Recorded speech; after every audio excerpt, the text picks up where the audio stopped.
What is going on, all you Pokemon collecting maniacs out there? This is Ryan, the PikaPikaPaPa, and here we are with our weekly view of the biggest movers and shakers from TCG Player of the previous week. And I love this data set. First and foremost, anytime TCG Player or eBay pushes information to us and they provide that type of data points, I think it's incredibly valid, right? Like Pokemon cards sell with an incredible high velocity on TCG Player and eBay, and I know they're owned by the same company, but they operate as independent subsidiaries.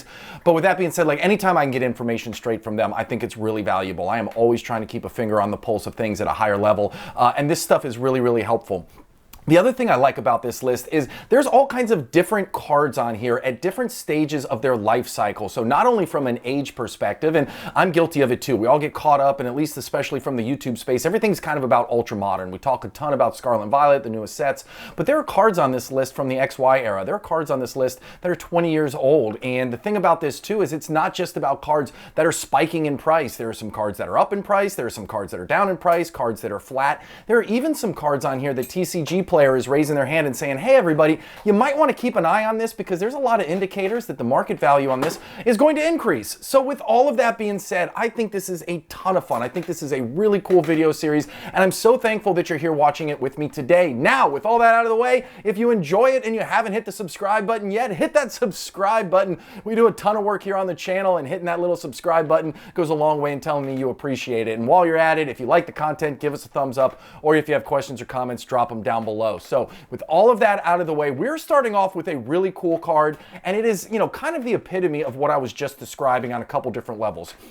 First and foremost, this Kyogre card right here, it's 20 years old, right? This is from EX Hidden Legends. It came out in June of 2004. Obviously, we're in August of 2024, so a 20-year-old card. And as you can see, this is one of the cards that doesn't sell with a ton of velocity. It just kind of plugs its way along, but it has been going up over the last year. And one of the things that was interesting to call out is on the left-hand side, lower left-hand corner, you'll see the two latest sales. So one of them was at $100, where the market price is now, but then there was another one for $170. And then the interesting thing is there's only two of these that are listed for sale right now. And the two that are listed for sale in near mint condition are right at the $140 mark. So when you think about this, it's got a market price of $99. The only two that are for sale are in the $140 range. We've already seen one price up at $170. Like, there's a lot of indicators that say, hey, this card might not sell with a ton of velocity, and obviously liquidity is relatively important when it comes to this stuff. But at least from a market value perspective, this card has some opportunity to go up in value, which is really, really cool. And again,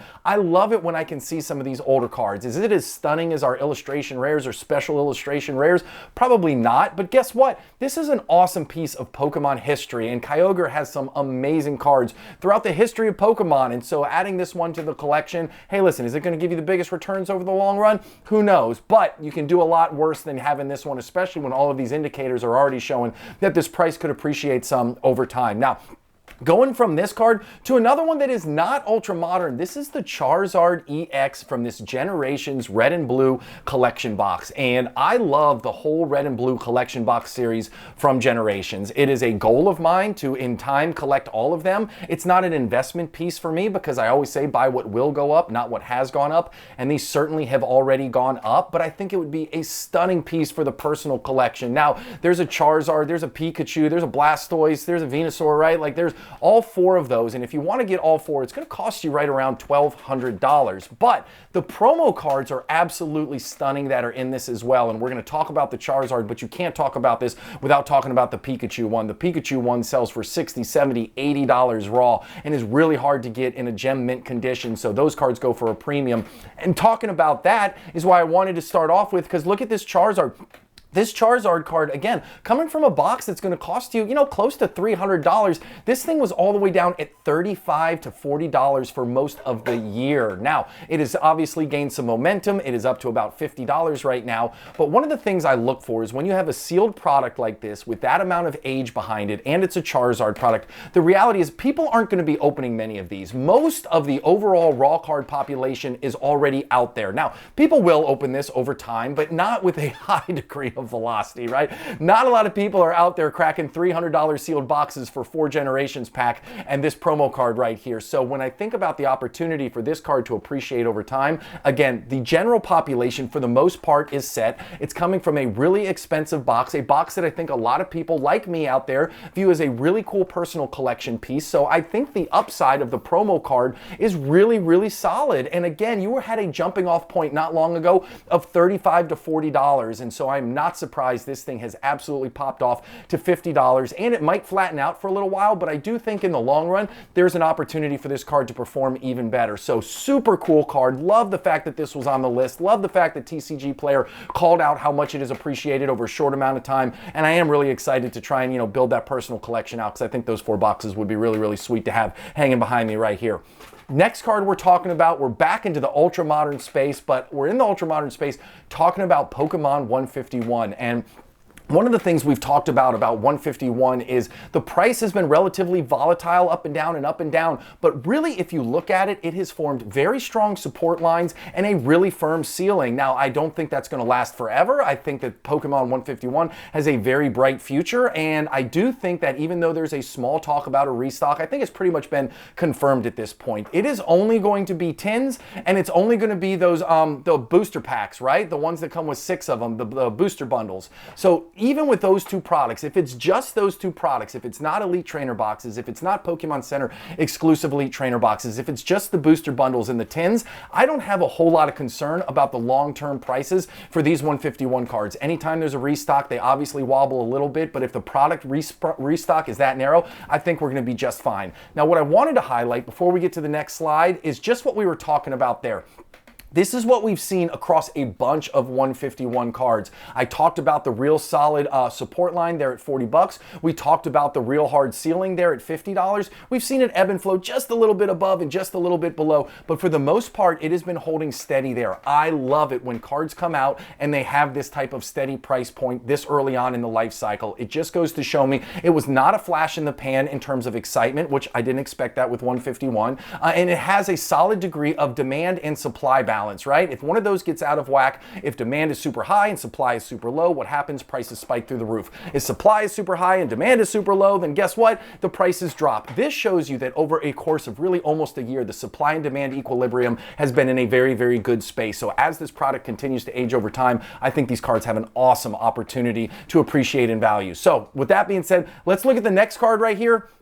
Another card that has absolute awesome artwork on it, and another card that found that support line very early on. However, unlike the card we just looked at, you don't see a whole lot of increase over that support line. The market has said this is a $55 card, and it is going to stay right there. And spoiler alert, I already shot the video for tomorrow. This card, not just for the week, but for the whole month, was trading with a high degree of velocity. And I know there's some playability with this card, but it is just fascinating to me. When we talked about the Sword and Shield era, we saw cards that went through a Pokemon pop and flop. I mean, for 12, 16, sometimes 18 months, it was super volatile, working their way down, with the exception of some of the ones at the very, very top. But this card, again, hit that support line at $50, $55, has been holding strong for a very long time, and it'll be interesting to see how these cards tend to flush out over the course of time. Again, whenever you see this, that tells you the supply and demand equilibrium is really in balance, so we'll have to see what happens, and maybe, I don't know, maybe the supply will continue to dwindle as these products age, and maybe the demand will go up, or maybe it could be the opposite. Maybe the demand for Roaring Moon will drop over time. We'll just have to wait and see. Next card, and the final card on this list. And sometimes I feel like the Pokemon gods are kind of speaking to me, and I'm thinking things in my head and I'm doing things outside of the channel, and then I see a card like this that pops up on the list and I'm like, what is going on?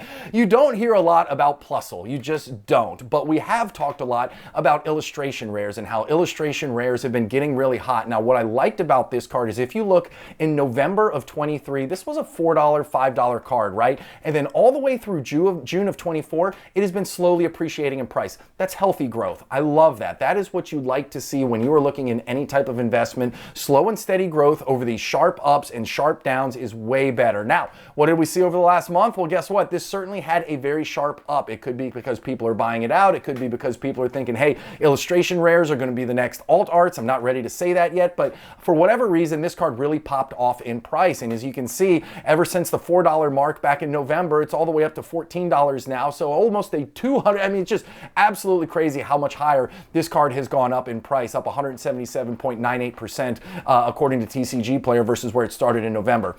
But the reason I always thought it was really cool to see this card on the list, and again, this is pushed to me by TCG Player, it's not mine, but because I actually started searching for a Plusle card behind the scenes about a month and a half ago. So I love looking at older cards. I think there's a lot of upside in them, really, when I'm thinking about 10, 15 years down the future. So I'm always trying to snag a couple, older Pokemon cards to keep in the personal collection. But I came across this card, and I think it is adorable. I think it's cute. It is absolutely stunning. It's from Hidden Legends. Again, 20 years ago, all the way back to 2004, this Plusle card. I really want to buy one for one of my kids for either their birthday or Christmas coming up, because I think, again, getting them an older card with an adorable Pokemon like this, dancing on a freaking rainbow, it's everything that I want. So, again, something I've been doing on the side, and then all of a sudden I see the Plusle card here pop off. It was just funny how all of the Pokemon sun and moon and stars align. So anyways, think this is a cool card, think it's a cool Pokemon. Obviously, I'm in the hunt for one, and maybe I'll have to get this illustration rare as well. So with that out of the way, these are the cards that TCG Player has identified as being real movers and shakers on their platform